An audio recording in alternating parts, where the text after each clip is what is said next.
Curiosity's not a sin, Harry, but you should exercise caution. There's a time strand. You're fraternizing with the enemy. There's the Cruciatus curse. And we'll celebrate a boy who was kind and honest and brave and true, right to the very end. Hey everyone, welcome to Hogwarts, a podcast. Hey everyone, welcome to another episode of Hogwarts, a podcast. We're doing chapter 26, The Second Task. And it's a loaded chapter, there's a lot to it, and we have Julie here. Hi everybody. Julie is back. I'm excited to have her on for these two chapters because there's a whole bunch to talk about. And I've seen her notes and she has a lot to say on it. But yeah, it's a pretty cool chapter.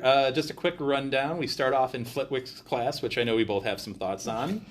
We get some second task prepping, which I have a lot of thoughts on. Same. And the second task itself is in this chapter, and I know we both have a lot to say on that. So buckle up, everybody. Yeah, this is going to be a ride for sure. But just start off with, essentially start off this chapter with Hermione yelling at Harry right out the gate with, "You said you had already worked out that egg clue." Okay, so the funniest part to me about this is, like, the fact that Hermione didn't know that Harry didn't have it figured out. Like, it's so against her, like, character as a person to not, like, know for sure that Harry, like, you have known Harry Potter for almost 4 full years now. Well, that's my thing. So is it more egregious that she didn't know that one of her best friends isn't doing it, or to not trust him to do it on his own because you've known him for 3 years now? Okay, but, like, they're both egregiously bad. But think about, like, Hermione's personality type. There's nothing about her personality type that says she would just sit there and be like, "Oh, he's got it. He said he's working on it. Mm-hmm. He's got it." Like, girl, you have known him for almost 4 years. When has he ever done anything in a timely fashion? The answer is never. We've had 3 months since the last task, since the first task. And presumably, now we've seen, literally, we get Victor Crumb in one of our previous chapters. They go by to walking to Hagrid's or whatever, and they see him jumping off of the boat into the lake. Mm-hmm. Presumably, Crumb has been prepping for this second task for at least a month. Mm-hmm. At least a month. What has Harry been doing? Whining that he has to prep for the second task. Well, you literally get quotes from him in this being like, "Well, I had a week. I'll figure it out. 5 days. I'll figure it out. 2 days. I'll figure it out." And then you get an all-nighter here in this chapter. Yeah. Whereas all 3 of the other champions have literally been prepping this for, we can safely assume, at least a month. Yes.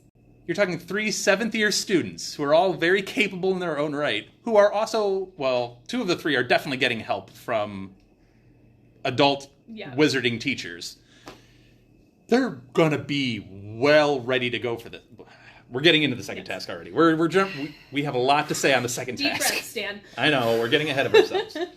There is still stuff in this class that I'd like to get to. We've been very harsh on teachers.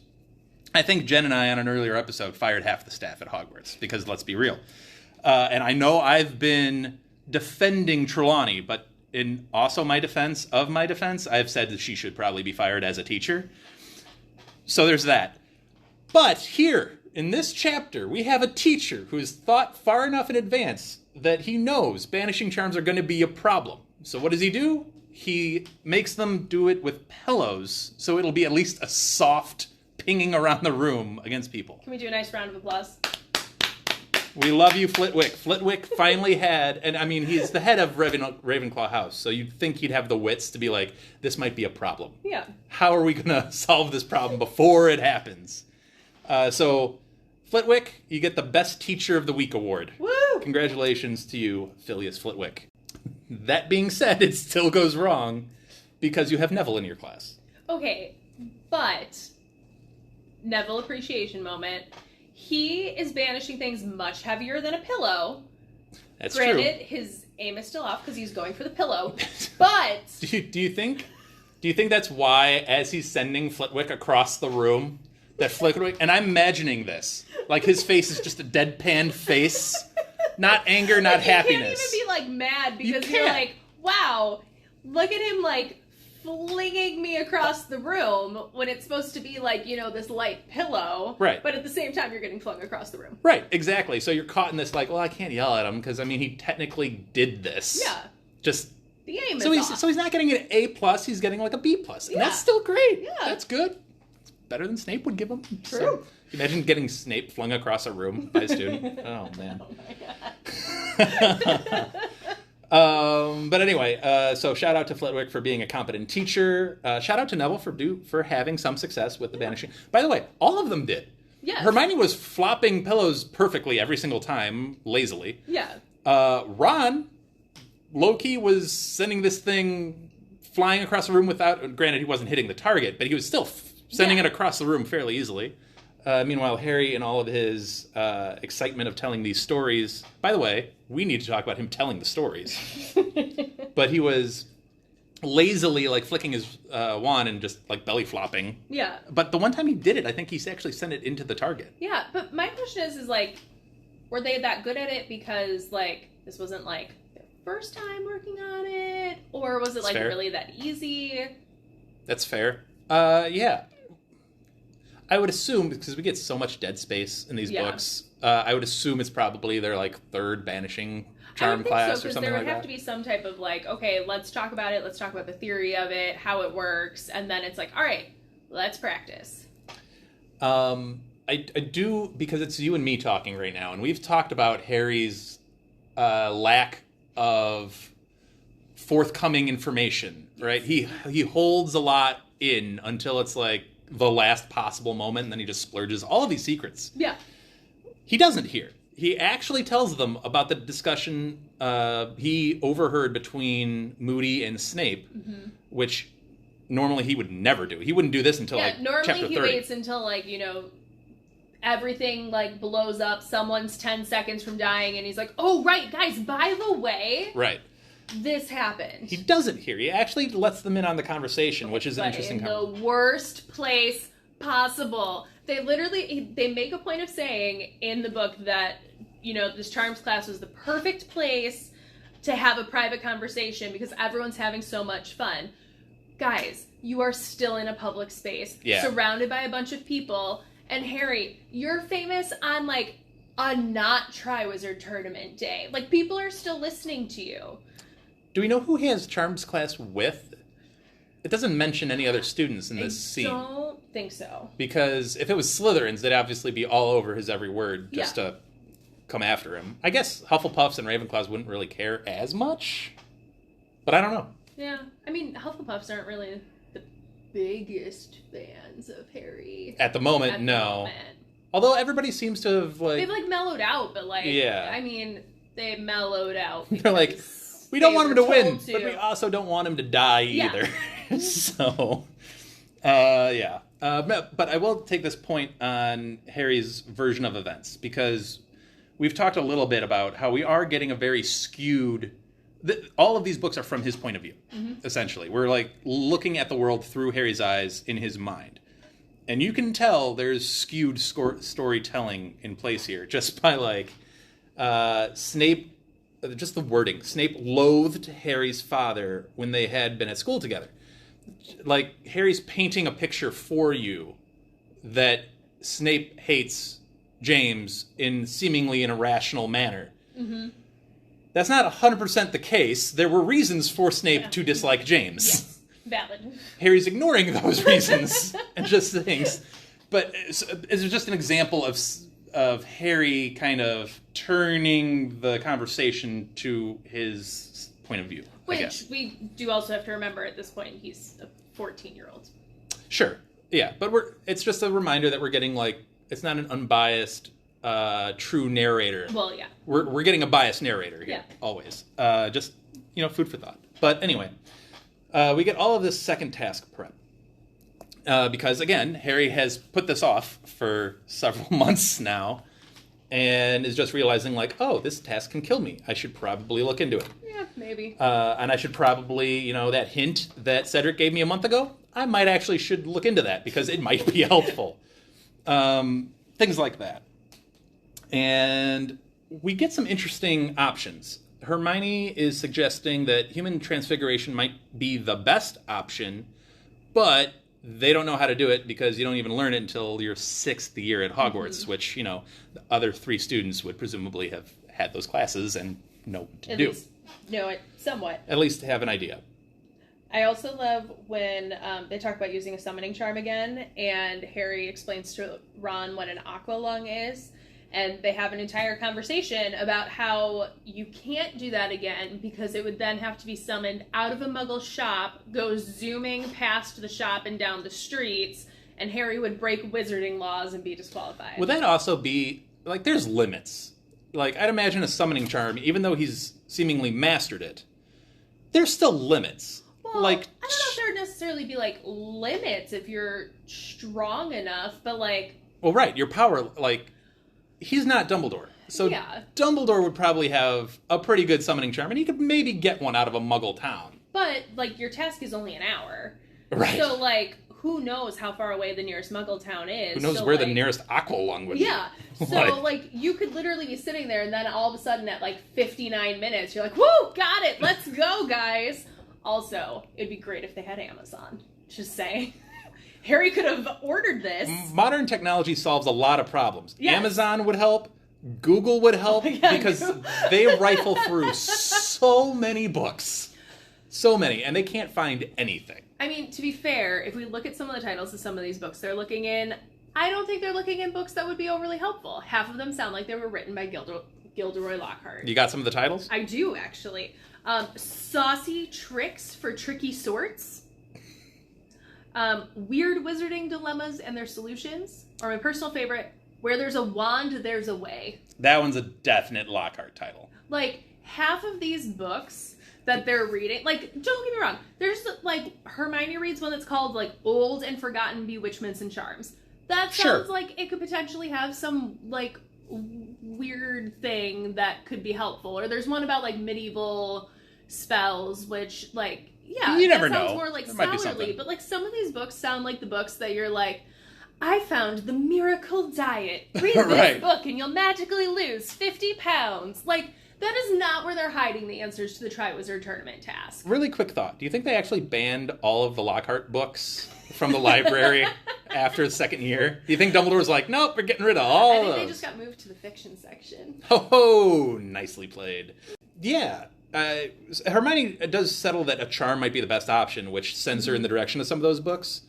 I think the Weird Wizarding Dilemmas one is the one that ends up with, why would you want your nose hairs and ringlets or something like that? That's what I'm saying. Like, you read these books and you see some of the spells and it's like, guys, like, I feel like you could have, like, read 2 pages in and been like, nope, not helpful. Yeah. Or do none of these books have indexes in the back? Where Right. you can, like, look back and be like, oh, nothing says breathing underwater. Let's move along. I think this section is just made to be the most frustrating thing ever because, to what you're saying, like, obviously none of these would work, and there's got to be clearly ways you could figure out this isn't going to work quickly. Yeah. And you're just wasting more and more time as you get to it. It's like that anxiety building thing. Yes. And I get some people are addicted to that, and that's, you know, where you get serial procrastinators and stuff like that, where you just put it off until the last minute, and then you get your high off of completing it at the last second. Guilty. And that's fine, but when you're talking about a life and death thing, I'd want to have my ducks in a row, like T's crossed, I's dotted for this well in advance, and make sure I'm good. I also love that they point out that Hermione gets so frustrated with the library because it's never let her down before. Like, this girl has probably read almost the entire library already, and she can't find an answer. I have problems with all of this prep. My biggest being that it took place like a week before the actual event is a problem. We do have a return from Hagrid to his class in amongst all of this. And Hagrid shows us glimpses. I think this is a good teacher chapter because Hagrid puts aside the Scroots. He puts aside more dangerous creatures than are appropriate for this age group. And he just decides to go with Grubbly Plank's predetermined plan of unicorns. And he pulls out unicorn foals, which are pure gold, which would be really cool to see. Yeah. And he drops some facts on the kids that are really interesting. And I'm like, Hagrid, this is your sweet spot. This is where you need to be. No one's saying you're not knowledgeable. You just have to, like, play to your audience just a bit. And, you know, maybe save the dangerous ones for, like... 5th year and up. Well, no, I'm not saying that you can't have it for, like, the, like, quote-unquote younger kids, but, like, you know, maybe save it for the end of the year. Or, like, just do one so it's an exciting, like, end to the semester. I could see that. Or if you know you're doing something particularly dangerous, like, let's say a hippogriff. Or, because it's Hagrid, let's say a dragon. Yeah. Have appropriate personnel there to help. Because I know you're a big dude, but there were 7 wizards per dragon at the first task. Mm-hmm. Like, maybe just... Or at least, like, work the students up to it. And there's like, no shame. You know, don't go from a unicorn to a dragon. Right. Like, slowly work your way up to animals that are more and more dangerous so that you're also essentially teaching the students to be, like, handlers with you. Harry does have a great idea, though. He thinks, wait a minute, I can ask Hagrid about creatures in the lake. But then he doesn't.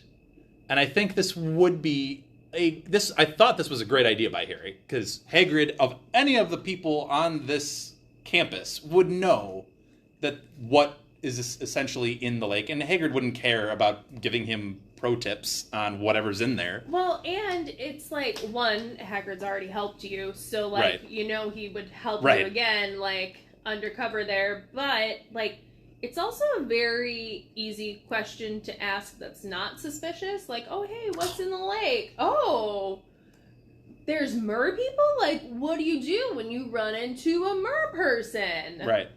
Like, it's a very innocent conversation to have that doesn't, like, point any fingers back to foul play. You're in a Care of Magical Creatures class? Yes. There's tons of openings here. Hey, I know we're talking about unicorns, but that giant squid. And you know what? Even if you didn't want to play it that innocently, you could still be like, so Hagrid, I know you want me to win this thing.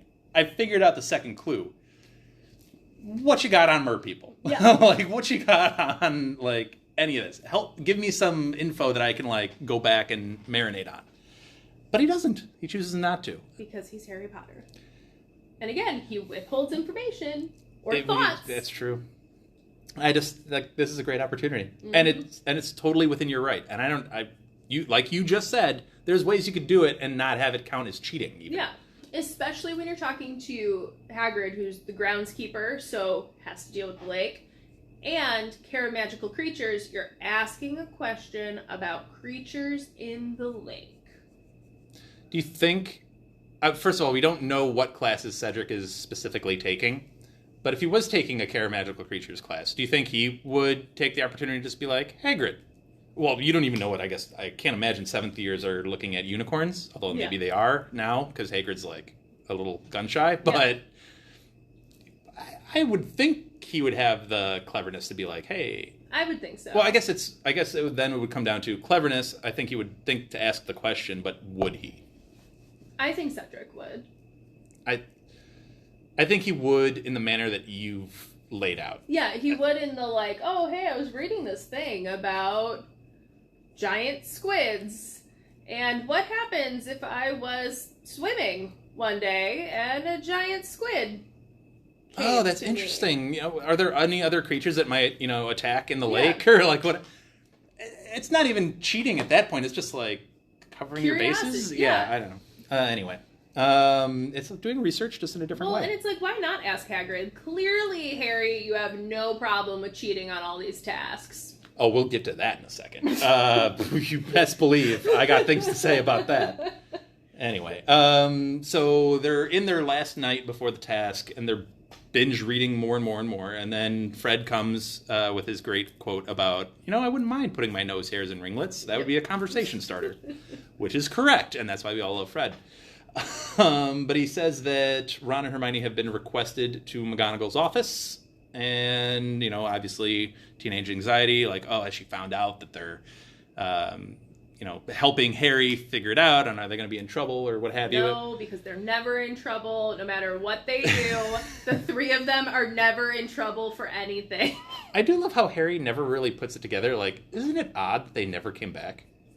Like, he never really puts that together. Yeah, he's staying up all night reading all these books, sneaks back into the library to try and read more books, and there is no part of him that has the thought of like, isn't it weird that my two best friends who have been spending all their time like helping me trying to figure out how I don't die just aren't coming back? Mm-hmm. Yeah, he's not even upset at it either. He's just like, meh, whatever. Yeah. Going about my business.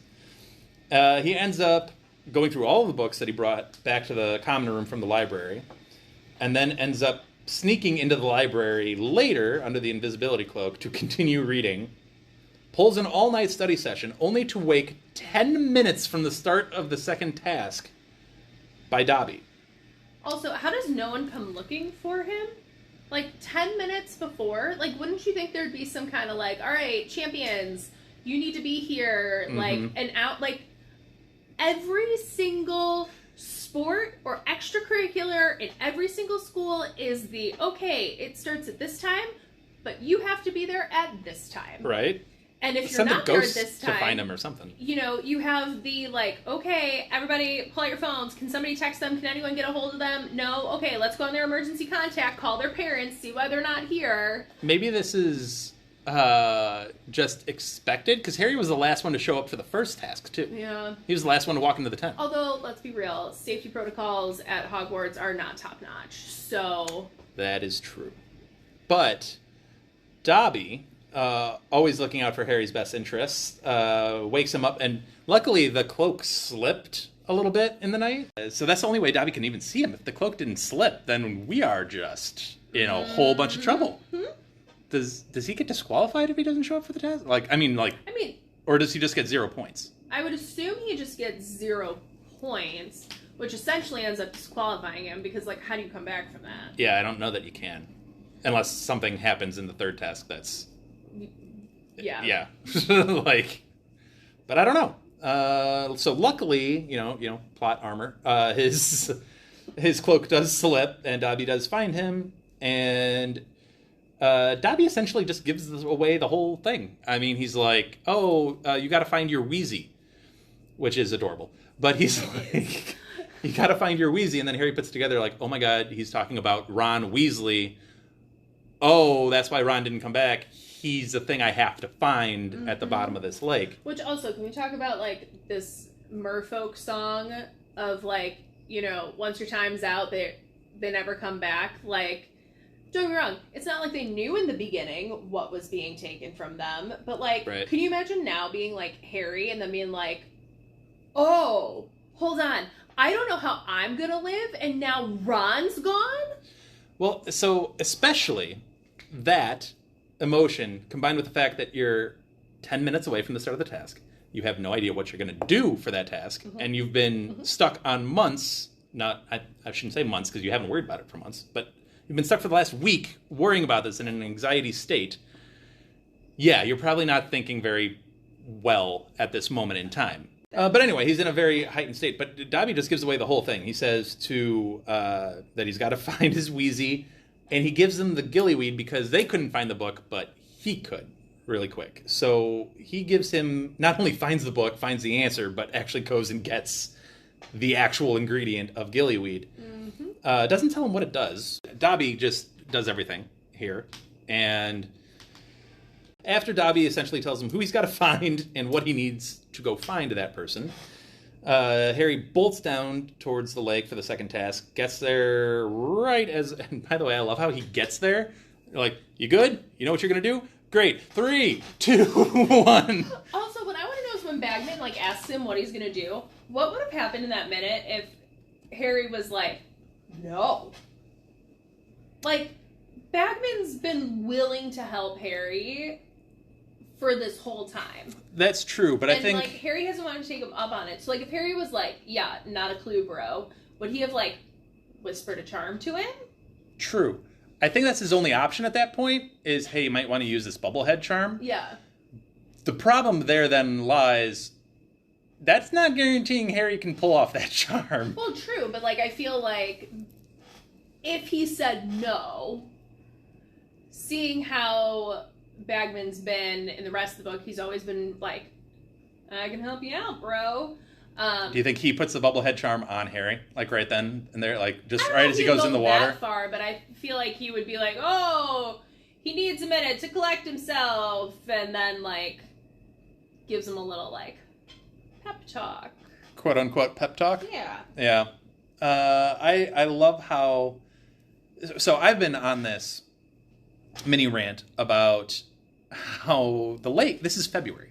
This is February 24th, and you're jumping into a lake. Why did they make this task at this time? Like, it literally makes no sense, because even if you, like, go, okay, like, there's probably some spell, potion, charm, whatever, that could help you not get hypothermia, why would you have 4 teenagers diving into a lake in February in the UK? Yeah, there's a lot of issues there. Yet, like I said before, Crumb has been training for this. I don't know that Cedric or Floor have been taking dips in the lake or whatever to like mentally prep for this. Which, by the way, it does take prep. It takes a lot of prep. You can't just jump into near freezing water and expect no actual result. Like, it takes all of your breath away. Yep. This does not go well for a lot. Forget the hypothermia part of it. Just trying to catch your breath is hard. So I think this is a side tangent, but on Disney Plus now there's a Chris Hemsworth special on Nat Geo. Oh, yes. And one of his tasks is to swim in like Norway in a lake just like 100 meters to a buoy. It's not easy. He goes through a lot of training, and it's Chris Hemsworth. He's in fantastic shape to begin with. He's very dedicated. This is his only job to do for a show. And it's still very, very hard. And they had paramedics there. They had all kinds of medical people there to help. But these 4 teenagers are fine. Well, not only that, but Harry himself is just not prepared for any of this because he was late. He didn't prepare for any of this. He didn't prepare for any of this. So he's wearing his regular robes. Well, that's because he woke up 10 minutes before the... Right. I think they said that Crumb is in swimming trunks. Mm-hmm. I would think Cedric's also in swimming trunks. They do mention later that Floor is in robes. Mm-hmm. I don't know what type of robes those would be, but I would assume she'd be better. Maybe she was not prepared for this at all? Did she struggle with her clue? Maybe not with the clue, but I think she struggled with what was in the lake. It seems like she had a couple of issues here. I don't think she dressed appropriately for this task. Mm-hmm. If she knew ahead of time that it was lake related, she should have dressed more appropriately. And clearly she was not prepped for, I don't want to say water combat, but which we can get to in a second too, because I do have a comment on her not finishing. But anyway. So we get all the champions lined up there. Obviously, we just talked about them not being prepared properly for the freezing cold. We do learn that Percy has stepped in as a judge. Oh, joy. For Bartemius Crouch. And he's taking some interest in this particular event, which we'll find out why a little later on. And then we get to Harry's journey here. Harry's journey through this task. He takes the gillyweed, okay, and he notices like a pillow covering his nose and mouth, which is essentially what I'm assuming to be like a water filter of some sort, so he can like take it in and breathe. I took it to mean that, so when I read it, I took it to mean that he could no longer breathe the air, because that's this, when he feels that sensation, he is also when he feels the gills, and then once he gets into the water, he says that he can like breathe again. So I took the invisible pillow, meaning like he was feeling like someone was smothering him, which is what you'd kind of feel like is like a fish. Out of water. Yeah, I don't know. I felt like, because he still needs to obviously intake water, so it's that's what like the gills would do. The gills would. Right. So I guess I was assuming there was a function of it other than just you can't breathe outside of water now. But I guess it could just be that. Yeah. Anyway, so the gillyweed sprouts gills, sprouts webbing in his hands and feet, elongates his feet so they act as long, essentially like deep water flippers, free diving flippers, and makes him a little bit more impervious to the cold nature of the water. Wow, what a perfect solution. Julie, I've had issues with this. Now, it's a do-all thing. And I'm sorry. If it's a do-all thing, it should have been in one of the books they found. In 1,000 of books. Also, speaking of all these books, I don't think any of the books that they looked at were potions. Potions or plants? Yeah, wouldn't you think that you would look in a book to see if there was anything that could do any... Like, there's not a potion that can help you, like... Right. Not drown? I feel like there's a lot of options that they missed here. I'm a little disappointed in Hermione. But luckily they had Dobby to find the perfect thing that covers him on literally every possible base. Mm-hmm. Except his own stupidity, but... To me, I feel like this is kind of cheap, honestly. And it would have been better if... This is me correcting J.K.'s Rowling. As much as I liked her writing with the Moody and Snape discussion, this is lazy to me. Because if it just sprouted gills, fine. He can now breathe underwater. I'm good with that. But now he still has the problem of swimming underwater, and now he still has the problem of it being really, really cold. Yeah. Even if it sprouted webbed, there's just too much. You didn't have the, temperature adjustment. Because I'd give it to you if it was okay, if you eat this, you then get gills and the, webbed hands and feet. But the flip side of that is, it sounds more like it should be a potion than a plant. Or in combination with a potion. Yeah. Yeah. But, again, if there's only, 10 minutes before, it's not like Dobby can come in and be like, oh, hey, by the way, I brewed this potion for you, bro. Yeah. So, I mean, I agree. It is a little bit, I get the lazy gills. writing. I get the webbed hands, but the elongated feet seems unnecessary, and the frigid water tack on come on. Yeah. So you literally have him as Superman under the water now. He has no weakness under this task. I mean, I can give, a slight leniency on it in a spoilery kind of way that we can talk about in a little bit, but... Fair enough. I agree. I think it is a little... It's too much. It's a little lazy. It's just too much to have, a solve-all solution is lazy to me. I would have rather it been that,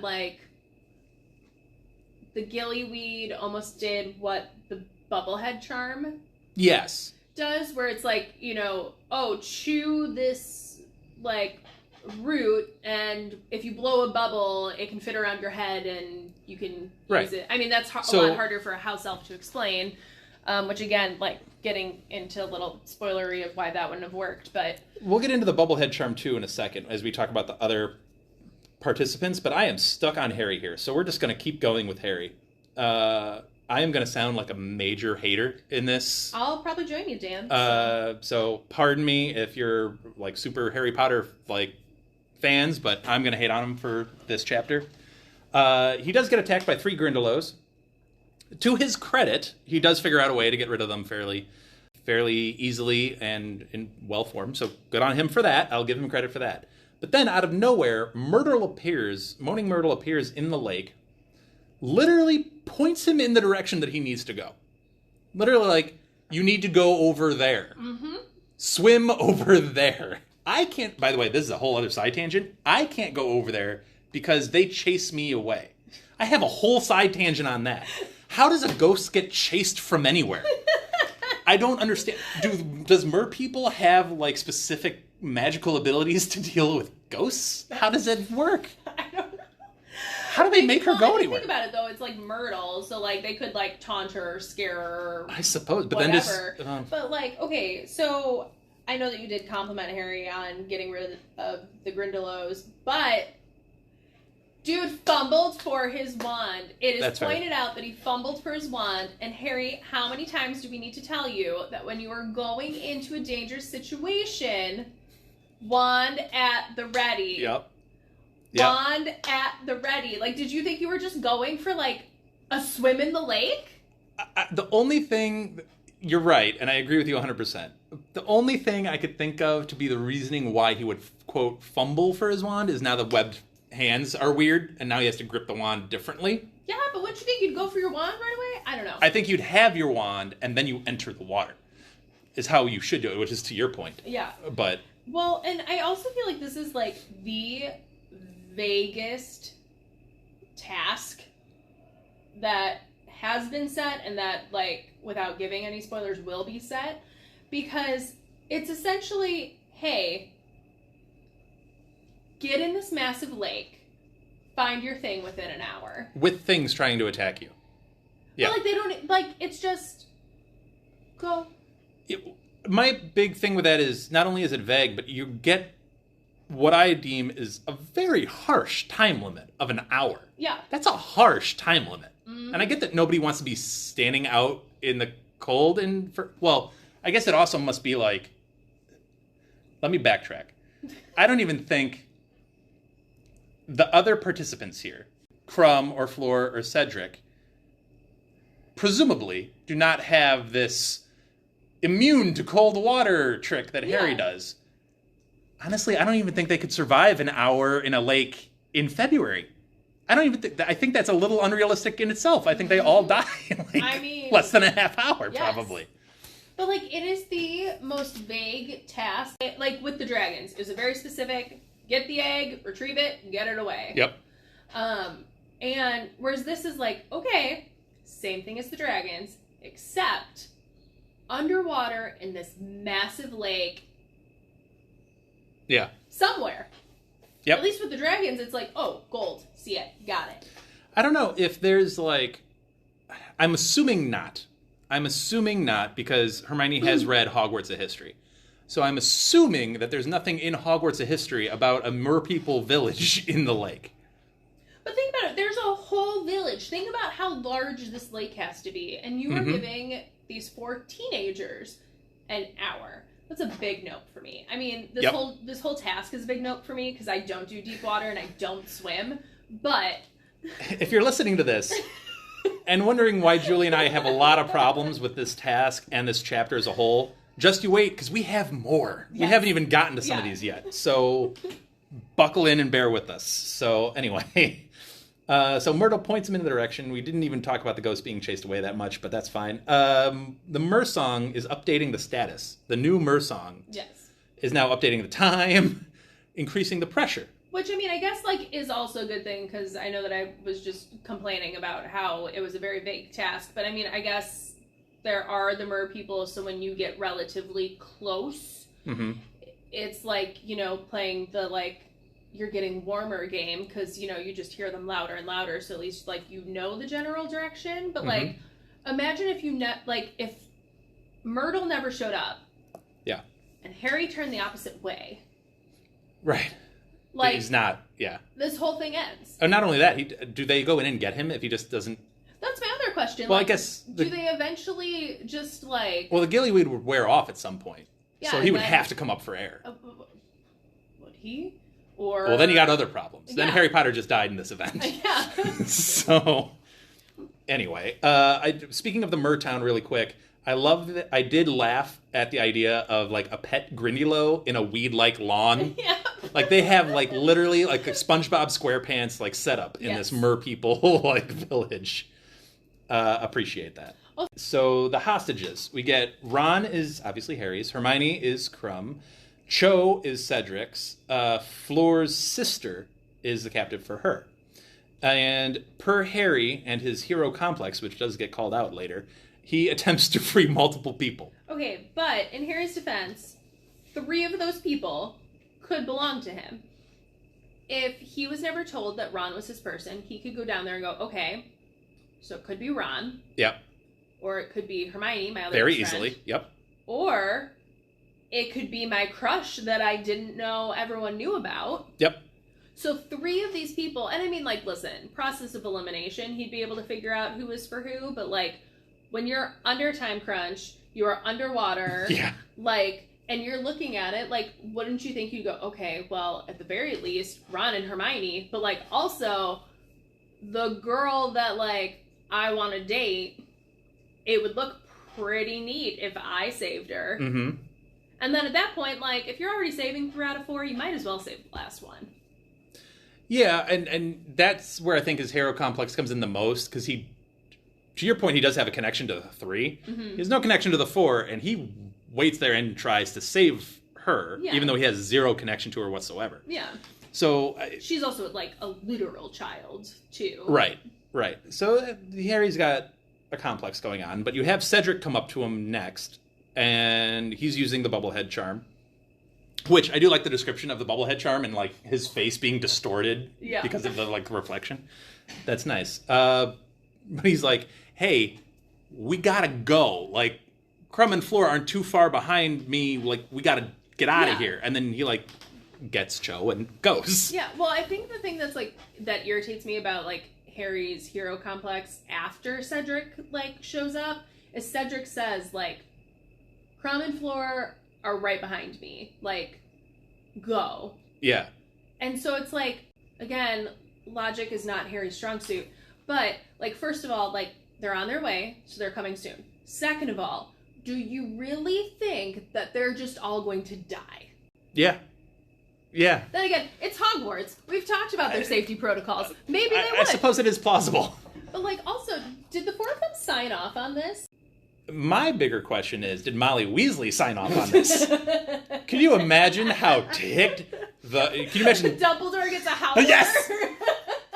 That's exactly where I was going. Dumbledore's Albus definitely gets a howler after this, yeah? 1,000%. Oh, he gets told off. 100%. 1,000%.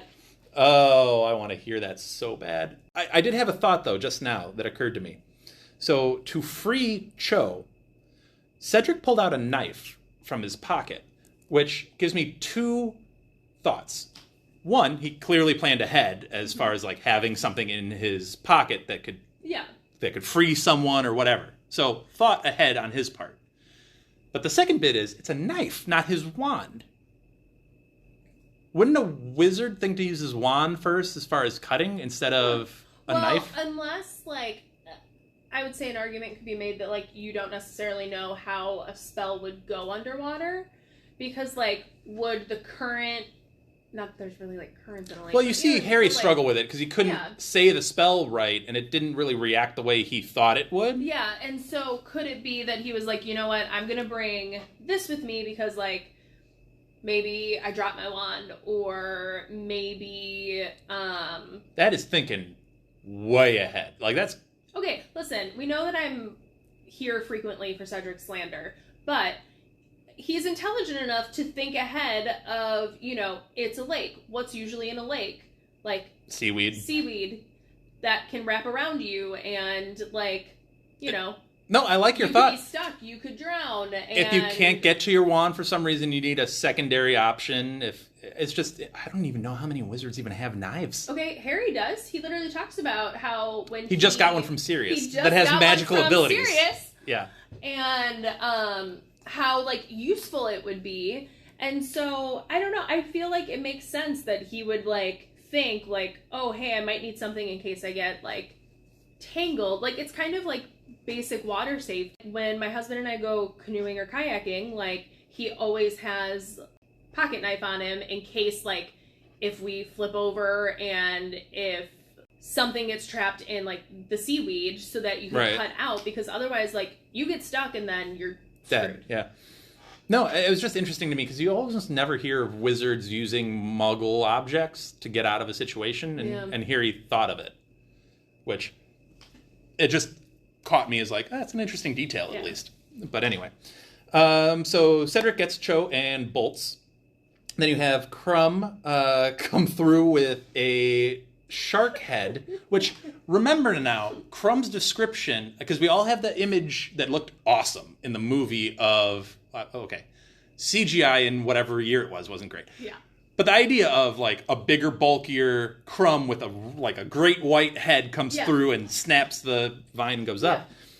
Remember, that's not this crumb. This crumb is small, is skinny, bird-like, and now he's turned his bird-like head into a kind of a misshapen shark head, which at least lets him breathe underwater. So I mean, that's technically success. Yeah. But he can't bite through the vine because of the way that shark head is shaped. So Harry ends up giving him a rock to help. Yeah, the rock that he used. Yeah. So, but then Crumb's like, cool, peace. And he like just goes straight up with Hermione. And now you have Harry sitting here trying to get the two. Fleur never comes. Mm-hmm. He ends up rescuing both Ron and Fleur's sister. Ron comes up with the quintessential line of, I hope you didn't waste time down there acting the hero, which, of course, he did. And I do like Harry's retrospective of like, I'm an idiot. And then Fleur, we know, gets attacked by Grindylows and couldn't continue.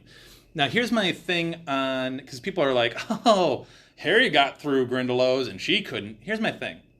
And I will defend Fleur a little bit on this. We don't know how many Grindylows she got attacked by. Mm-hmm. Harry got attacked by 3 in succession, not at once. Yeah.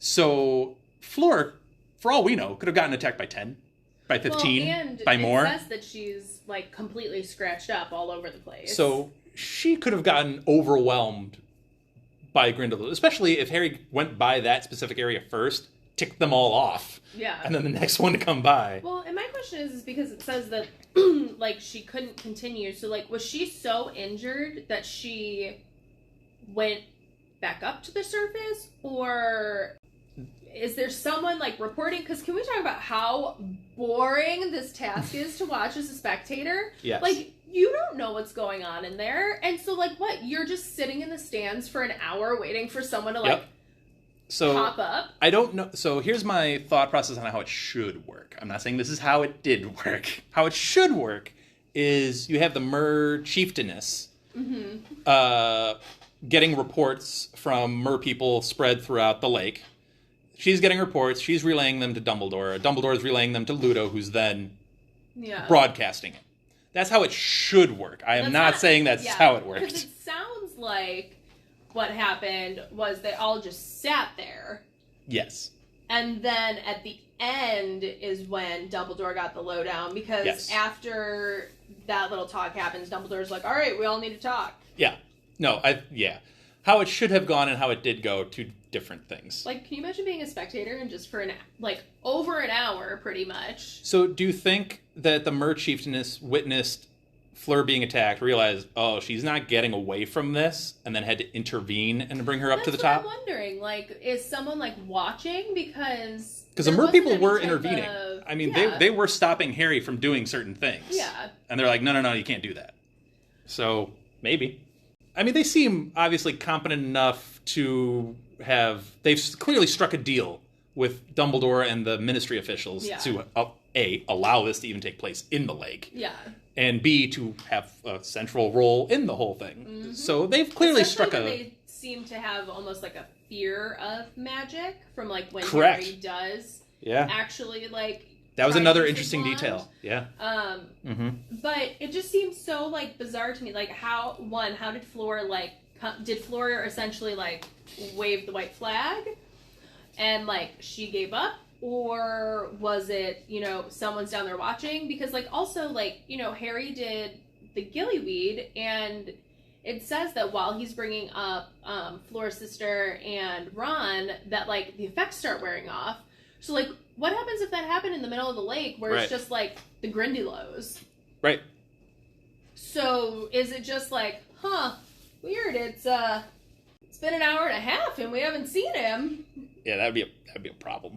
That's where I imagine the Mer people would, like, step in. Yeah, I just feel like there was some details in this that J.K. got a little lazy in this chapter when talking about the task. Well, we have not. We've been angry this entire chapter. We still have one big thing to talk about, and I know we're running long, so we're going to make this fairly quick. But the champions. The champion final marks here. Mm-hmm. We got Fleur used the Bubblehead charm herself.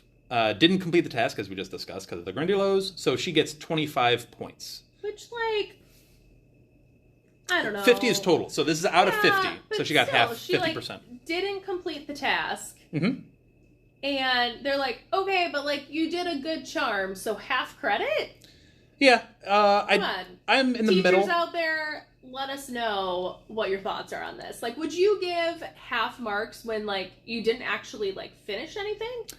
Yeah, so I'm in between. I get giving something, but, like, half... She definitely deserves something, because, A, we don't know how far into this she got attacked, because if Cedric just said, floor is right behind me, yeah, she probably made it fairly deep into this task before had to submit. Yeah.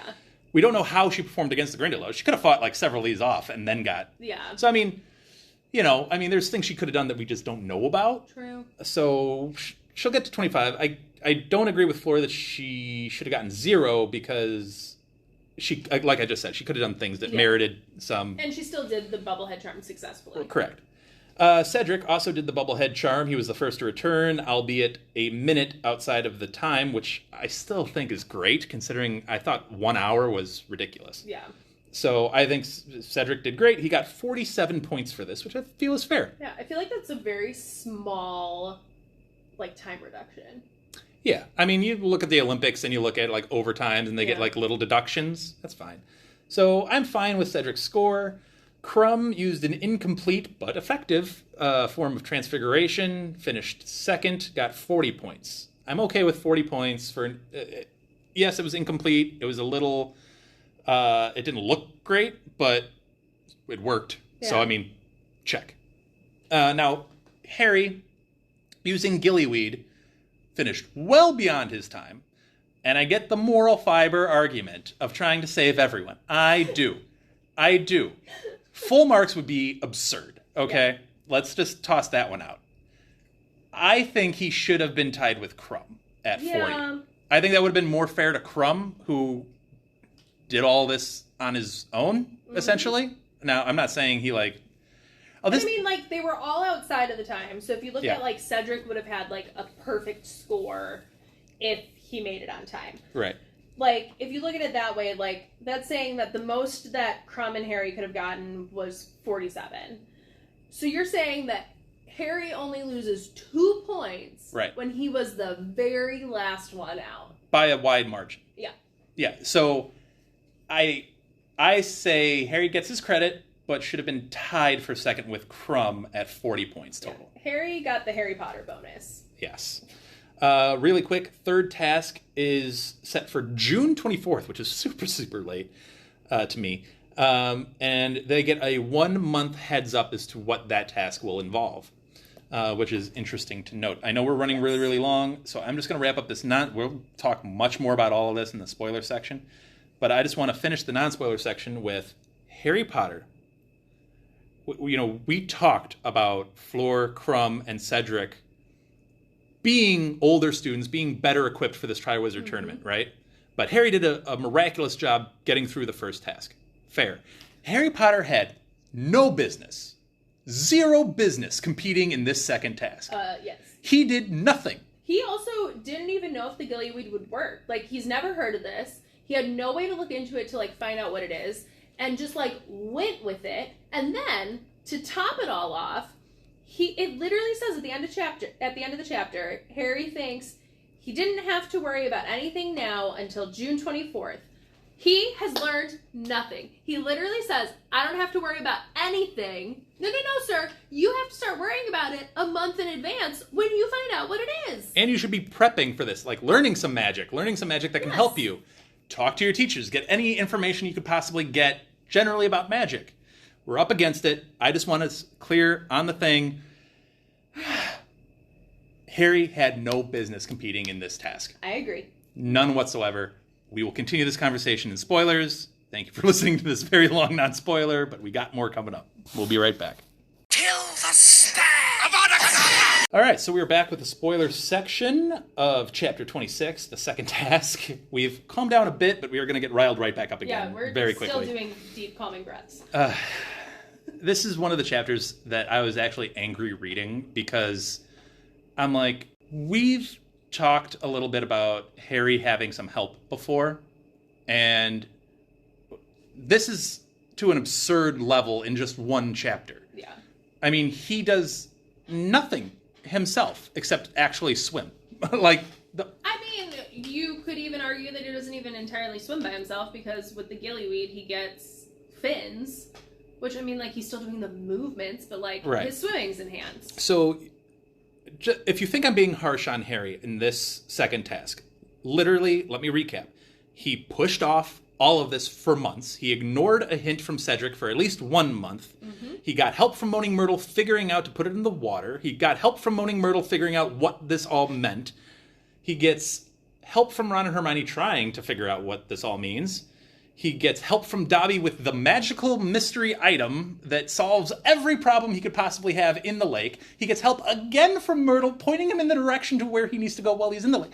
He does nothing on his own here. No, nothing at all. And, like, he also misses opportunities to, like, ask anyone else who can help. He doesn't talk to Hagrid about what's in the lake, and something that we kind of skipped over in the non-spoiler section, he's still corresponding with Sirius, and at no point does he go like, hey, you went to school at Hogwarts, do you know anything about this lake? He specifically notes that he forgot to ask him about the second task because he had to gossip.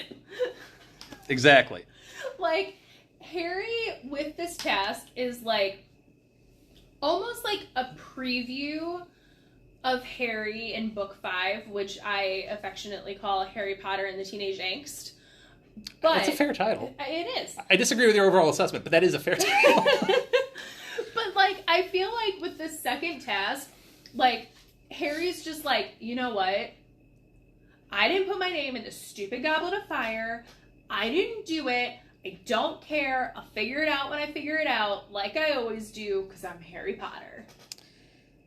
Well, and to figure it out, like he always does because he's Harry Potter, he gets a lot of help from a lot of people. And I know we both had that note, and I took the opportunity of, like, this is a glowing example of why Dobby is a low-key MVP of this entire series. Mm-hmm. He saves Harry Potter a lot. In very dire situations, he saves him a lot. I get he almost killed him a couple of times in Chamber of Secrets. The intent was there. Accidentally. Yeah, the intent was there. But Dobby has big moments throughout this series where he stands in the way of Harry Potter and death. In one moment, quite literally. Yeah. So, and there's examples. You're a big Sirius person. Mm-hmm. Sirius stands in his way, and stands between him and death. Yeah. Lupin, James and Lily, Dumbledore, Snape. Ish. Like, they all, I mean, literally he did. He was like, you go downstairs and be quiet. I'm going to take this shot to the chest. Literally, you have person after person after person dying instead of you. Mm-hmm. So that you can live another day. Yeah. And be Harry Potter. I know we're being harsh on Harry. But you know what? Every once in a while, Harry deserves it. And I think this is one of the instances because, like, I get it. It's a lot of pressure on a 14-year-old, especially when you know that, like, danger is looming in, like, multiple facets. You know that. But at the same time, like, you know that you're in this magical contract for this competition, that the competition literally stopped because people died. Yeah. And for some reason, you decide to, like, be a flake about it. And you have the smartest witch as your friend that, like, I get it. You're not supposed to ask for help. Like, clearly, you're already getting her help. You've already taken help from literally anyone who, like, literally someone you never met could be like, hey, I actually know what's going to happen. And you'd be like, well, I mean, if you tell me, but I'm not looking at you, it's not cheating. We give Flitwick some love in the non-spoiler part, as he deserves. But do you think Flitwick, after that first task and him using the summoning charm, was going around the teacher's lounge like, I just taught him that charm! I just taught him that! It's all me, guys! Or was it like, guys, I swear it was in my lesson plan before we knew what the challenge was? Yeah, it was probably a little bit of both. I mean? But, like, well, you've pushed it off so much, and just because of not pure dumb luck, it's because the whole thing is a setup. Like, I think the only thing that could have been, like, more obvious, all of Harry's help is, like, a massive setup scheme so that he, like, does well and wins, is if it was, like, a mer person came up to him and was like, come with me to your friend, and just like brought him up and like untied Ron for him. Here's my like, pitchfork. no. Use it to cut the vine. Yeah, like, you can't do it? Here, let me do it for you. Yeah. Like, going back, like, I know we were talking about like lazy writing with everything that the gillyweed does, but like the whole chapter and second task and how it plays out is such lazy writing compared to some of the like genius writing that J.K. Rowling has done at other points in this book. Just like a couple of chapters like, ago. Not even that long ago, that like has some like brilliant writing, and then she gets here where it's like, oh, it's the second task and we didn't figure out anything. How do we... Okay, Myrtle will show up, Myrtle will point him in the direction, but she can't go any further, but she put him in the right way, and we have someone who gives him this magical plant who just so happened to know where they found it, but doesn't say where he found it. Like... Yep. Clearly, Julie and I have issues with this chapter. Please don't hate us. Please don't hate us.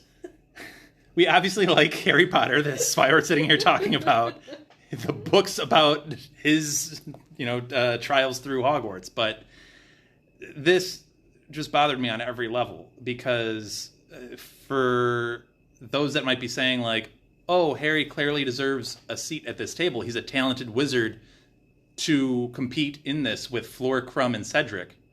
No, he's not. Mm-mm. These three students, even if they got a little extra help along the way, clearly did most of this stuff themselves. Mm-hmm. At least, I guess, to the point that we know. They didn't get this much. I guarantee you they did not get this much help. They didn't literally go, you know what? No one held their hand through it. And have a little bit of an anxiety about it. But, like, you just hang out, and then, at literally the last second, here is your solution. Yeah. This, I think, is a task that, and look, I will give her credit on this, maybe, that maybe this was intended to be a reality check of, like, Harry's not invincible, and Harry does have some issues, and he needs a lot of help to get through X, Y, and Z. Maybe that was the intention behind her writing this. Yeah, but I also, like, I kind of wish that if that was, like, the intention, that there wasn't the gillyweed reveal with Dobby until, like, Harry's, like, at the lake and, like, I don't know, like... He just appears in the, like, yeah, water. Like, if it was, like, Dobby in the lake and was, like... Or if Myrtle had the gillyweed, because I think that would also be, like, a valid... Or one of them points to gillyweed in the lake. Like, there's naturally growing gillyweed somewhere in the lake. And like, it's just take like, that. Take that, chew it. Because, like, if Harry just goes, you know what, like, I don't know what I'm going to do, so I'm just going to swim and... Duck my head underwater every few minutes. And hope for the best. And hope that I can, like, at least tread water for 60 minutes. But... Like, I kind of wish that she had given us a little bit more of, like, the floundering of, like, because what if it, the whole buildup was the, like, what am I going to do? Am I going to go and say I can't do it? Like, and I get that, like, if he didn't have a plan and he goes up there, you don't really want to spend another, like, 5 pages of, like, them being like, well, it's a legally blinding magical contract, so you have to do it. It would have been nice to kind of see the, like, yep, Harry didn't prepare. Harry decided to not tell people that he wasn't prepared, the people who were helping him, and, like, just decided to, like, not care. And now he has to figure it out. Not to get off the Harry hate, because obviously I have no problems hating on Harry in this in this episode. But we did, I just remembered we didn't say or mention something in the non-spoiler that I do think needs to be mentioned, and that's the Percy Weasley of it all. He does step in as a judge. We will get into Percy Weasley a little bit more in the next chapter because he's mentioned. But in this chapter, we do see Percy show quite a bit of concern over Ron in this whole scenario. And Ron pushes him away. Demonstrative. I've personally, I don't know if I'd call it critical of Percy, but I have pointed out some characteristics of Percy that maybe mimic more, and I got a ton of flack for this on this episode from Molly, Elizabeth, and Anna, all at once. But it was that Percy is showing some signs similar to Albus and Grindelwald when they were having their teen power trips. and that he's withdrawing from family and wanting to climb a chain. Yeah. I am not saying Percy is Grindelwald, nor is he Albus. Because that is not my point. But my point is that he was showing signs of pulling away from his family in order to climb a chain of job Power. status. Yeah. Here is a moment where he steps away from that for a little bit and shows concern for a family member genuinely. I disagree. Really? I do. Okay. I disagree. I think that Percy showing concern for Ron was all for show. Ooh, okay. Because he's kind of pulled away from his family in this new role, but now all of a sudden, like, he's not only just, you know, the assistant, he is now taking over as a judge, so he now has, like, more power, and when your brother is trapped at the bottom of the lake, when he comes up, you can't just sit there and be like, all right, 40 points. Interesting. I think so that it was putting on, like, he was putting on a show because he was he part was of the putting center of attention. on like the caring of the like. Interesting. My brother was part of this. I need to make sure he's okay. All right. Because think about it, Percy would know that Ron would be 100% okay. Yeah. No, that's okay. He's privy to all the information about the Triwizard Tournament. Do you then? So I guess I wasn't planning on asking you about this, but then what do you think about my previous Percy comment about him getting those similar power trip ideas and having some similar characteristics? I can agree with you. What is happening to me today? I agree with you, Dan. I think that he is... There's something about this chapter, man. I think that he sees his family as, like, a weakness to his career aspirations. Mm-hmm. Because while Arthur works at the Ministry, it's not really in a position that's held in any type of esteem. And I'm sure Percy would rather say that his dad doesn't work at the Ministry instead of being in what's, like, by most standards, like, an embarrassing role. And so, like, now he's getting into a position of semi-power. He's working for someone who was in consideration for the Minister of Magic. Mm-hmm. And so when you're around that type of personality and it's someone who's powerful and someone who almost became the Minister of Magic, which I'm assuming Percy would, like, aspire to be a Minister of Magic one day, like, I think you're going to follow the same path and you're going to go, okay, like, Fred and George, they're going to drag me down. If like, people at work found out that that's, like, who my brothers were, like, no one's going to take me seriously. And so I think that he kind of separates himself from his family a little bit so that he can keep moving up the ranks and he can be taken seriously and he can gain more power. And not in a Grindelwald or, like, in, like... Not to that level. Yeah, not to that level, but, like, in a level that, like, I mean, you see it in everyday life that people, like, get embarrassed by, like, family members or, like, friends and kind of separate themselves when it comes to work because they're trying to get higher up the chain of command. No, I agree. This is weird that we're agreeing a lot on this chapter. What is happening? This is odd. But we do have more Percy Weasley to talk about next chapter, so we'll get into a little bit of that. What other things do you have on the spoilers?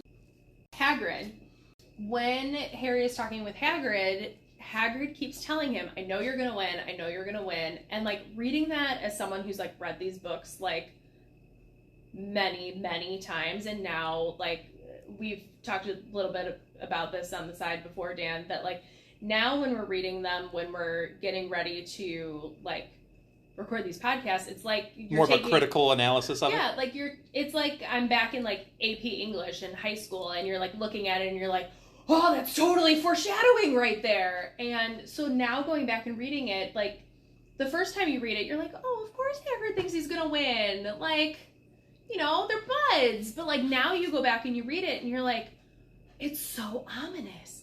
Because all of these people are telling Harry, who literally, like, the only reason people would think that Harry would win this is because, like, you know, he's Harry Potter. But, like, the reality of the situation is like, he doesn't stand a shot in hell. Right. And then you have Hagrid who's saying, like, you're going to win this. I know it. And, like, when I was rereading Hagrid's the only one saying that. Literally, probably everybody else thinks he, like you just said, has zero shot at winning this. None. But when I was reading it this time, I was like, it feels so ominous to me, knowing that, like, obviously in the end, Harry does win and lose, not the tournament, but, you know. Right. Wins the tournament, loses the game of life. Yes. Yeah. But it just felt very ominous that, like, Hagrid, of all people, is telling him, like, you're gonna win, I know you're gonna win. And, like, thinking about, like, the repercussions of that, and it's, like, think about how Hagrid must feel when Harry, like, does win, and it's the, like, oh my god, I told him that he was gonna win, and, like, all this happened. Interesting. Like, it just felt so ominous to me this time with the, you're going to win, I know you're gonna win it, and it's like, he is, because the whole thing is a setup so that he wins. Yeah.